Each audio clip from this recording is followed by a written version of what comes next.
Perkuat ilmu pengetahuan, perkuat juga kemampuan di dunia media sosial. Yang paling penting perkuat kejujuran dan kebenaran. Kejujuran dan kebenaran. Mahasiswa harus jujur dan benar. Jangan pernah nyontek lagi.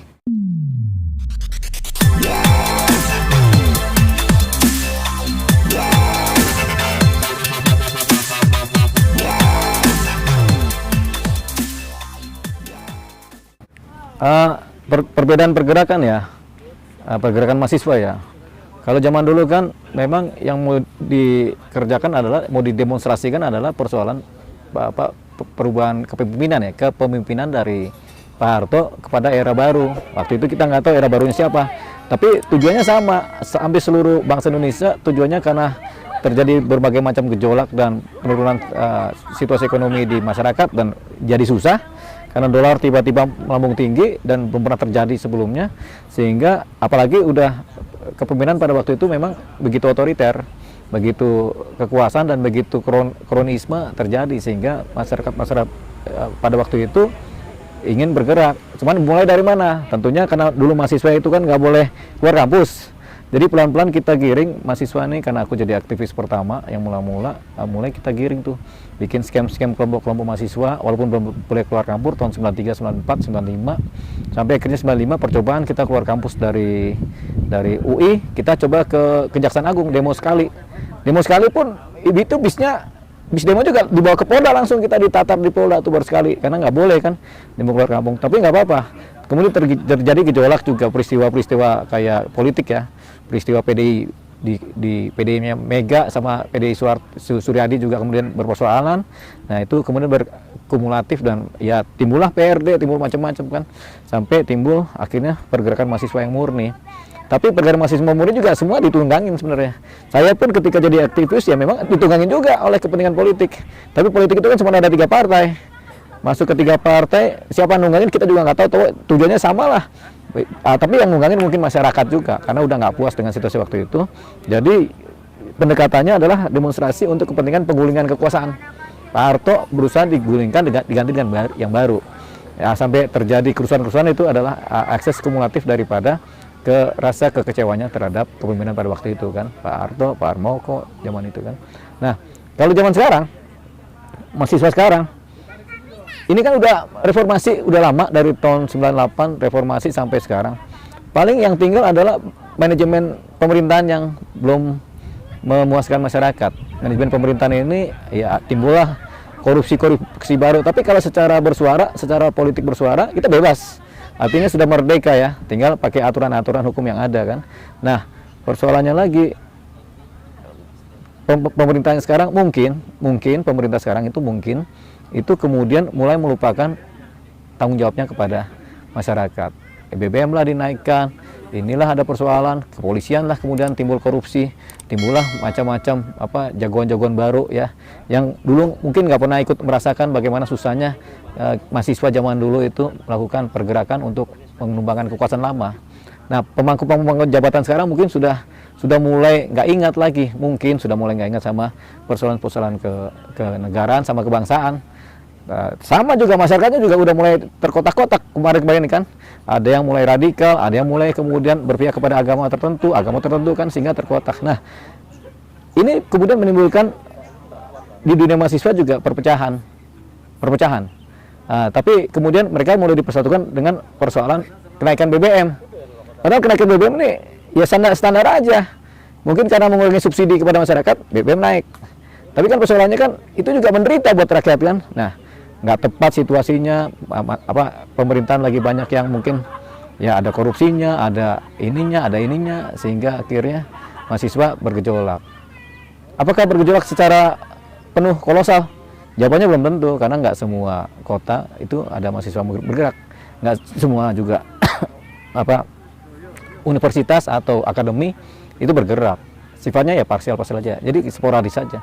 Ini juga akan selesai dengan waktu, jadi energinya nggak begitu banyak, karena nggak cukup bensin untuk membakar mereka. Apalagi kan karena COVID kemarin, kelompok mahasiswa ini kebanyakan udah sekolah online. Karakter online ini berubah juga karakter aksi kemahasiswaan, sehingga ya sudah, ya sporadis saja, kecil-kecil aja. Nggak tahu ke depannya. Tentunya negara juga punya antisipasi terhadap pergerakan mahasiswa yang sekarang ya. Ya, ada perbedaan lah zaman dulu sama sekarang. Yang zaman dulu juga jadi mahasiswa juga sekarang juga kan kalau di DPR juga berubah juga. Ya, zaman dulu jadi mahasiswa teriak-teriak, ketika jadi menteri juga berubah juga. Ya, manusia kan berubah. Makanya nggak ada kepribadian manusia yang tetap, selalu berubah mengikuti lingkungan, keuangan, sama kepentingan. Aku aja walaupun nggak di pemerintahan, nggak di negara, nggak apa, aku berubah juga. Yang tadinya aku konyol, sekarang lebih konyol lagi, kan berubah. Dari konyolnya segini lebih konyol lagi. Ya karena apa? Ya sudah, nggak ada lagi yang bisa di apa-apain negara ini kalau nggak kita datang lagi, nanti rusak terus. Terus nggak ada panutan. Ya, kita perlu panutan kan. Presiden mungkin nggak jadi panutan lagi mungkin. Menteri juga nggak jadi panutan lagi mungkin. Terus siapa yang jadi panutan? Orang-orang agama. Mereka juga kadang-kadang nggak jadi panutan. Di Cilegon aja itu gereja nggak boleh ada. Itu kan nggak jadi panutan. Nggak menunjukkan gejala-gejala toleransi maupun Bhinneka Tunggal Ika. Ya kita mulai dari sekarang. Mungkin saya akan mencoba membuat suatu rangkaian influence pengaruh kepada generasi muda supaya ayo kita kembali kepada toleransi, kepada Bhinneka Tunggal Ika, kepada bendera kita merah dan putih. Bukan bendera lain, bukan bendera dari kampung mana atau dari negara mana, bukan, tapi bendera merah putih. Bukan juga bendera Arab, bukan juga bendera Israel, tapi bendera merah putih. Terlalu kagum dengan ini. Ya. Terus kalau mahasiswa yang sekarang itu kan kadang-kadang tidak melihat tujuannya yang sebenarnya gitu. Sementara yang dulu mereka benar-benar mempunyai tujuan yang pasti gitu kan, untuk sesuatu gitu. Menurut abang gimana nih? Kenapa harus dikit-dikit demo, Apakah tidak ada jalan lain? Ya, sebenarnya bukan dikit-dikit demo. Banyak-banyak demo, yang benar begitu. Ya kan? Banyak-banyak demo, tapi kan esensinya nggak ketemu. Kenapa nggak ketemu? Karena target pemersatu demonstrasi itu nggak ada. Mahasiswa berdemo berdasarkan kepentingannya, kepentingan kelompoknya, kepentingan radikalnya, kepentingan moderatnya, itu kepentingannya ya itu aja, sehingga nggak satu. Apalagi komunikasi antar kelompok mahasiswa juga nggak tampak.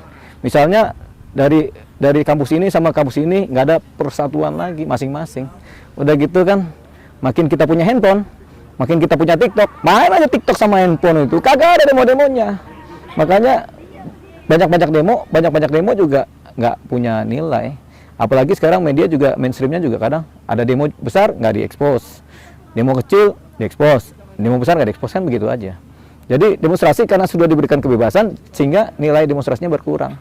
Nah kalau nilai demonstrasi berkurang, apa yang kita lakukan? Ya sudah, demonstrasi kita melalui media sosial aja sebenarnya paling benar ya. Ngapain kita demonstrasi kemudian datang ke DPR? Nggak ada gunanya. Orang kemarin yang demonstrasi di DPR-nya sendiri, anggota DPR pada ulang tahun. Kan nggak ada gunanya. Ya kan? Yang penting mahasiswa demonstrasinya ya di media sosial, di TikTok kayak, di Instagram kayak, bikin cerita status yang kemudian bisa mempengaruhi masyarakat Indonesia, pola pikir. Jadi demonstrasi yang benar sekarang demonstrasi pola pikir. Cukup 1-2 orang aja yang menjadi influencer yang mempengaruhi demonstrasi. Tapi nggak usah lagi kita demo merusak ini, teriak nggak ada gunanya. Dampaknya nggak ada. Tapi kalau kita pengaruh di media sosial, nyata pengaruhnya, sehingga pemerintah bisa berubah. Kan sekarang berubah pola-pola kerja juga, pola-pola mempengaruhi orang kan berubah. Kalau zaman tahun 98, 96, ya kadang nggak ada media sosial, ya demonstrasi dulu sehingga disorot TV, baru turun ke jalan, baru rame. Kalau sekarang kan nggak perlu itu, cukup dengan main TikTok, main Facebook, main Instagram, udah rame, main di Twitter juga rame, gitu kan? Itu yang benar sekarang. Ya silakan mahasiswa di rumah masing-masing ngoceh-ngoceh aja, tapi mulutnya udah lebih bagus daripada di jalan nggak punya nilai juga. Di jalan capek, nanti ketabrak truk, marah, mati kan gitu kan. Ketabrak taksi diomelin kan gitu kan. Ada orang sanut pakai baju beda, berantem lagi kan gitu. Ya, mending begitu aja. Kembali ke dunia medsos, karena sekarang dunia media sosial, itulah pengaruh paling besar. Oh mahasiswa sekarang, ya belajar yang rajin lah. Belajar yang rajin, perkuat ilmu pengetahuan, perkuat juga kemampuan di dunia media sosial. Yang paling penting perkuat kejujuran dan kebenaran. Kejujuran dan kebenaran. Mahasiswa harus jujur dan benar. Jangan pernah nyontek lagi. Cukup kami aja yang nyontek zaman dulu, ya kan bisa lulus. Kalau kalian jangan pernah nyontek. Kenapa? Banyak CCTV. Nanti DO kan begitu kalau nyontek kan. Ya. Oke. Salam buat Star Story. Salam dari pengacara Merah Putih dari Dilupa Project. Salam Merah Putih. Jangan lupa juga nonton Star Story. Jangan lupa juga like YouTube Dilupa Project. Sama medsosnya tentunya ya, Instagram sama TikTok. Ya. Terima kasih. Merdeka, merdeka, merdeka.